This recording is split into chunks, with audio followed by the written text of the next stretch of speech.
एकदम इउटुबाव सोरबा नुसनाखैबा दाखा जोमै लेर एकदम बोहैगासिनो दं दैमा बायदि लैथो बायदि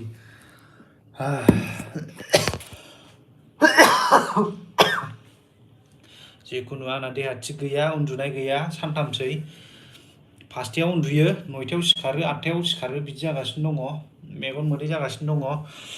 खर' गरम जाजोब्बाय मा खालामनो नोंथांमोनाथ' नुगासिनो दङ ना दैबाना जादों दैबाना दाखा जोमैनि इउटुबाव दैबाना जादों हगार बेसेबां हायो हगार जेबो नङा आं बे लाइभ जोबखांनायनि उनाव नोंथांमोना गासिबो बे भिडिअखौ आपल'ड खालामफिन रिआपल'ड खालामफिन बे भिडिअखौ शेयार खालामजोब बयनोबो शेयार खालामाबो आपल'ड खालाम गावबा गावनि चेनेलाव आपल'ड खालाम फेसबुकआव आपल'ड खालाम इन्स्टायाव आपल'ड खालाम आं गिबियावनो बे बाथ्राखौ होननानै दोनखाबाय आरो आं मेसेज नायथ'ला दे जिखुनु आं फंनैसोल' बाथ्रा बुंनानै थांनोसै एकदमबारे मा खालामबावनो आं दा मथा मथि कपिराइट स्ट्राइक हरनाया 120थानि बारबाय दानो होयो दानो माबायो दानो होयो दानो फैयो नैबे गोदान 1 2 3 4 5 6 7 8 9था बे गोदान दहाय फुङाव होनाय आं 9थायाव सिखारनाय लोगो होदोंमोन एकदम मोदोम मावजोबदों मिथिबायना आंना बे गोथाङा स्ट्राइक जाजोब्बाय ओमफ्राय नैबे गोजाया मोनसे दंबावो इनफ'नि डेट माने इमेलावहाय बिनि डिटेल्स हरबावनांगौ दं बे गोजाया बे मोनसे जाबाय बे मोनसे जाबाय नै मोनसे दंबावो ओमफ्राय बैयाव 6था दं 6थानि बे गोथाङा जाजोब्बाय रिजल्भ एन्ड बे जायाखै मथा मथि बेवहाय मोनथामा जाबायदां जायाखै नैबे जाबाय जायाखै मोननैल' जादों दा बेखौ आं इमेल लिरफिननांगौ बिराद खस्थ' लिरोलै आंसो मिथिगौ माबायदि लिरदों इंलिश रोङा बाल इंलिश रोङा मोजाङै ओरैबादि खस्थ' लिरदों रोंबाथ' इमेलावनो लागावजोबगौमोन आं खेबसेनो प्रपारलि इंलिश लिरनो रोङै जों जाबजों ओरैबादि माथा गरम मारै लिरनो मानो लिरबायल' जायखिया थांजोब्बाय जिखुनु स्ट्राइकनिल' बाथ्रा नङा दिनैनि दिनाव बिराद एक्सन गोग्लैसिगोन मोनब्रै डिस्ट्रिक्टआवहाय अलरेडि जाजोबखाबाय बुस्थुआ मा खालामनांगौ मानांगौ आं जेबो डिटेल्स खिथाथ'ला जिखुनु डाइरेक्ट एक्सननि उनावहाय जों भिडिअ रेकर्ड खालामगोन ओमफ्राय हगारगोन डाइरेक्ट मथा मथि दिनै मोनसे नङा मोनसे गथारगोन भिडिअ माने ओरैबायदि जों केसखौ होबाय case apply खालामनायावहाय long process cyber क्राइमावहाय मथा मथि मास मोनसेसो नांगौ अब्ला जों बिदिखौ नेनो हायाना माने बिसोर हेक खालामगोन हेक खालामनानै बिसिनि डिटेल्स बरनगोन बिदि खालामजोबगोन बिराद लं प्रसेस जों बेखौ एप्लाइ खालामबाय बे थाबाय थाथों बे केसा बिदि थाबाय थादों आरो जों सिंजों सिं डाइरेक्ट डिटेल्स लानानै नागिरगासिनो दं साफा रावखौबो हगारालै रावखौबो खाथियावबाथ' डाइरेक्ट थांनानै जोदामलेला हैजोबखागोन आं बिमाबो एकदम माथा गरम जाजोब्बाय आंना मोदोम आखाइ मावजोबखाबाय दहाय सिखारनायावथ' बाब मा जायाथाय मबाइलखौनो थुनो रोङाखै आं आरो फंखसआ फन हरबाय आंनो एकदम आं रायज्लायहरनोबो रोङासै सिरिस थाबाय आं एकदम खर' गरम जाजोब्बायलै जों एकदम जानो लोंनो सुख गैला साथामबो मा खालामबावनोथाय दानो थांगोन हमहैगोन निमाहा होदो अनदो उन्दै मानसि बुजियाखै मोनथियाखै नुवाखै खोमा भिडिअखौ जाय इउटुबाव हगारदों बे गासिबो इउटुबाव एक्टिभ गोजा इउटुबाव नायै गोरों गोजाखा बिसोरो गथ'सो मानसिफ्रा दा मा खालामनो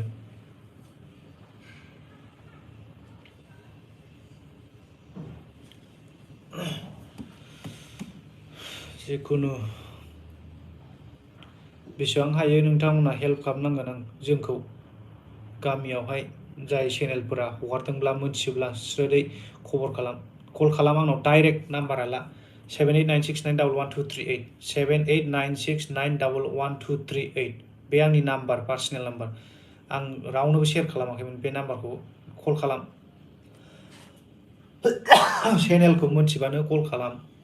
माबा मोनसे बान्था होबोगोन जों डाइरेक्ट जाय इनफरमेसन होनो हायो फिसाबाबो बान्था होबोगोन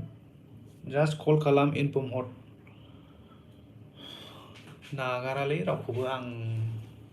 मा मोनदों बिसोर बेसेबां फैसा खामायदों इउटुबजों बिराद फैसा खामायनो हायो सानदों ना मादों बिसोरलाय जुदि बिदि खामायनो सानदोंब्ला जों मानो इउटुबाव होआखै इउटुबाव होनांगौमोन ना मानो हलाव देखायदों मानो निउआव होदों जोंलाय एथ' लाख लाख फैसा थांदों इउटुबनिफ्राय जुदि मोनोब्ला जों इउटुबाव होनो हागौमोन ना इउटुबाव फैसा मोनालै बाबुमोन नानिमोन नोंसोर मा मोनो इउटुबावहाय नोंसोर गाव गावनि टेलेन्टखौ बाहायनो नाजा गाव गावनि टेलेन्टखौ बाहायनानै नोंसोरनि कन्टेन्ट क्रिएट खालाम गोदान कन्टेन्ट क्रिएट खालाम नट रिआपलड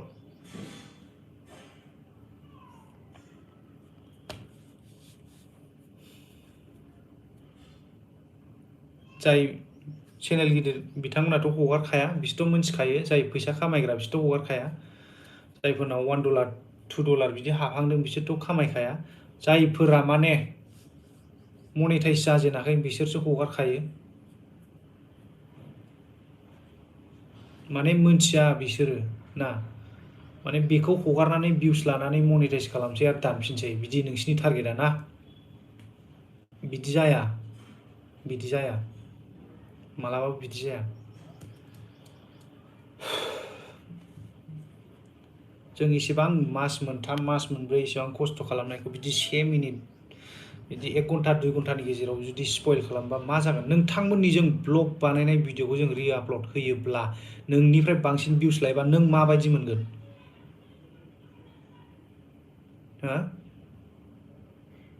नों खस्थ' खालामनानै भिडिअ बानायनायखौ जों हगारोबा आं बांसिन भिउस लायोबा नों माबायदि मोनगोन जाय बिथांमोना फिल्मखौ नायबाय बिथांमोनाथ' गाबगासिनो दंखायो गासिबो मोजां मोननानै गासिबो बुंहरदों बिसोरनि बुंहरनायावसो जों गावखौनो गाव एसे एनै कन्ट्रल खालामगासिनो दङ नङाबा जोंना हाइ प्रेसार थांगासिनो दं माइन्डआनो जा बिदि हाइ प्रेसार जाफुनाय समावनो कल खालामसै आदा फिल्मा बिराद मोजां जादों आगै फिल्मा बिराद मोजां जादों सोरबा कमेन्ट हरबाय सोरबा मेसेज हरबाय सोरबा फन हरबाय बिदियावसो जोंनि दिमागा थान्दा थागासिनो दं एसे एनै कुल जागासिनो दं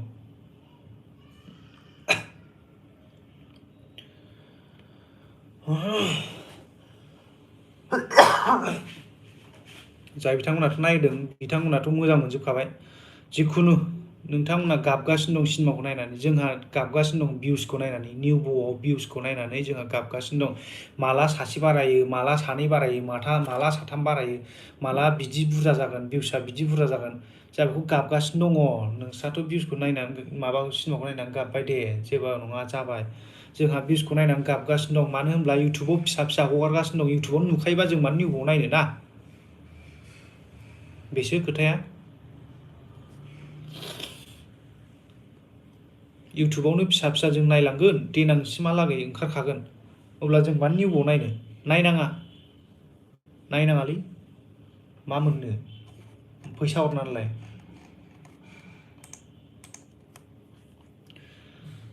सासे प्रडिउसारा सिनेमा बानायनो बिराद फैसा नांगौ जायो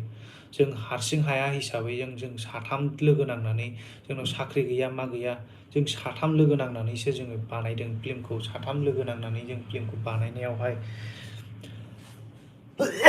गोबां खरस थांदों बे खरसखौ बोखांनांगौ जोङो बोखांनानै आरो लाब बानायनांगौ लाब बानायब्लासो जों नेक्स्ट फिल्म टारगेट खालामनो हागोन जुदि लाब बोखांनो हायाब्ला जों माजों बानायगोन बे जाखिनि मुल बे दा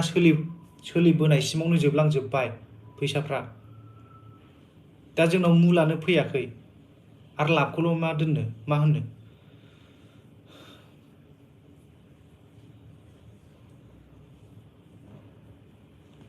आं कमेन्ट नायथ'आ रायजोफोर जिखुनु नोंथांमोना बुजिखादों आं फंनैसोल' बाथ्रा बुंनानै थांसै जिखुनु इनफर्म हो हायोब्ला आंनि नाम्बारखौ खनसे बुंबावबाय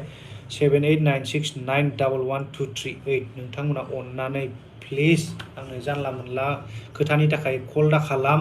मेसेज दा खालाम प्लिज आं बिराद हेडेकआव थायो एभ्रिडे आं बिराद बिजि थायो इम्पर्टेन्ट खोथाखौल' हर आंनो प्लिज आं मैया दाख्लै सोरबा सानै मानसिजों नांलायहरनाय जादों सोरनिबा नाम्बार बिहरलाबाय थानाय मानाय बिराद ओरैनो टेनसनाव दंखायो बिराद जोंहरखादां लेभेल जाबायना माबायना बिराद खाथियाव मोनबा जोदामलेला जोबनो लुगैखायो आं बिदि मानसिफोरखौहाय मासथिनि खाथियाव नायफैदोंलाय माबायदि जानानै दं जोंफोरो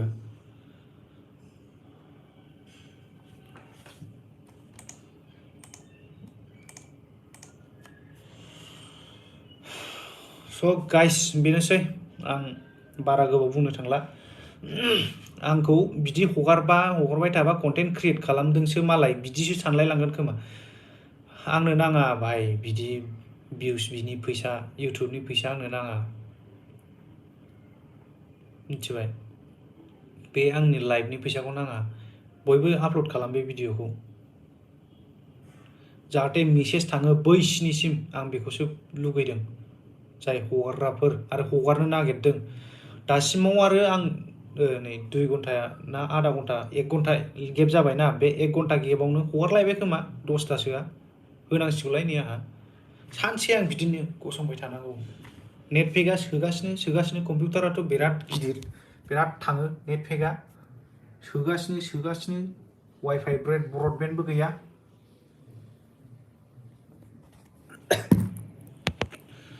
ना बिराद गोलाव इमेल लिरनांगौ दङ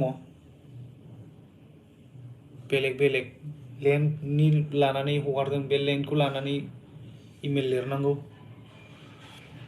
आरे भाई नोंसोरो बारग'नो दासान जोंनि सिनेमाया सेन्सर जानायसो सेन्सर बे सेन्सरा जाबाय गभर्नमेन्टनिफ्राय सार्टिफाइड मोननाय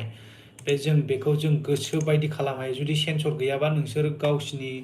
माबाबो खालामनो हायो आपल'डबो खालामनो हायो बिसोर जेबो खालामनो हाया नोंसोरखौ केसबो होनो हाया जुदि गावसोर स्ट्रिक्ट एक्सन खालामनो रोङोबा रोंगोन नैबे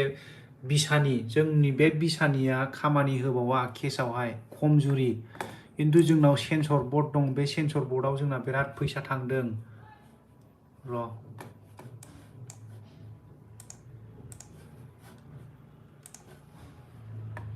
सेन्सर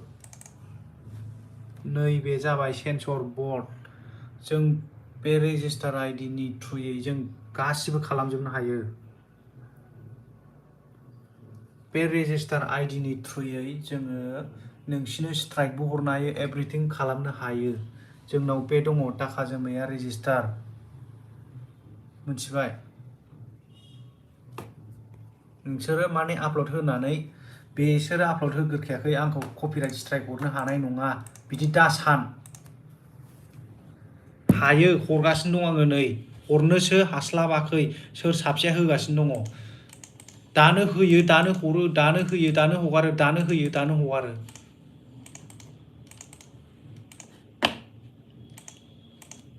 जिखुनु हाखु दाखु गरमजों माबा माबि भुल खोथा बुंफ्रांदोंबा गाज्रि जामोन खर' गरम जाजोब्बाय जिखुनु जाया थेंक इउ जाय बिथांमोना सापर्ट होगासिनो दङ जाय बिथांमोना जोंजों क'पारेट खालामदों बिथांमोनखौ आं गोसो गोरबोनिफ्राय थेंक इउ हरबाय आरो अननानै जोबजासिम बे मिशना जोबजासिम नोंथांमोना जोंखौ सापर्ट खालामनांगोन जाय बिथांमोना जोंजों दासिम सापर्टआव दं नोंथांमोना अननानै सापर्टआव थाबाय था स्ट्राइकनिल' खोथा नङा बुस्थुआ जों आगारखाया मानसिखौ सासेखौबो हगारा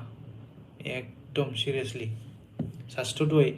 आधा घन्टा हगारबावदों बे आधा घन्टा हगारग्राखौथ' गखाला बे मा मोनदोंलै मा मोनदों आपल'ड होनानै मा मोनदों ना फैसा खामायदों ना मादों गावनो गाव बदनामसो जागासिनो दङ आच्छा गाइसमोन मोनसे रिकुवेस्ट डाइरेक्ट जुदि सोरबा आपल'ड खालामनाय नुयोबा बयबो गासिबो फ्लेग खालाम माने इउटुबाव थांदो र' रिपर्ट हो नोंसोरबो दाखा जोमै सापस्ट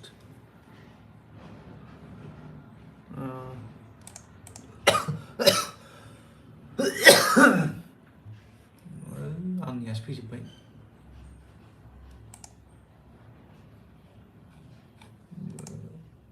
इउटुबखौबो रोंला नामाब्रा जिखुनु नोंथांमोना रोङाबा आं देखायनि गासिबोखौ ब्लेक खालामजोब इउटुबखौ रोंला नामाब्रा दाखा जोमै दैबाना एकदम इउटुबाव दाखा जोमैनि दैबाना सापस नैबे बड' किं नै बेथ' नाम मेनसन खालामबाय गला जिखुनु नैबे जि थायो मबाइलावहाय गोजौआवहाय रिपर्टआ अबाव थायोमोनथाय मबाइलनिखौसो मिथिगौलै बेयावनो थायोलै सापस बेखौ प्ले खालामबाय सेटिंस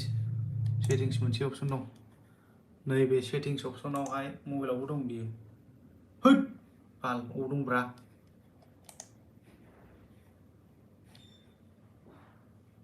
रिपर्टनि अपसनल' नागिर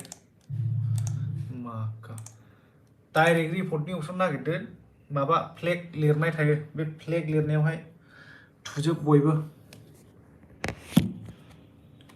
जुदि बेवहायबो 10 जन बा 20 जननि बारा थुयो बे अट'मेटिक बे स्ट्राइक थाङो फ्लेगा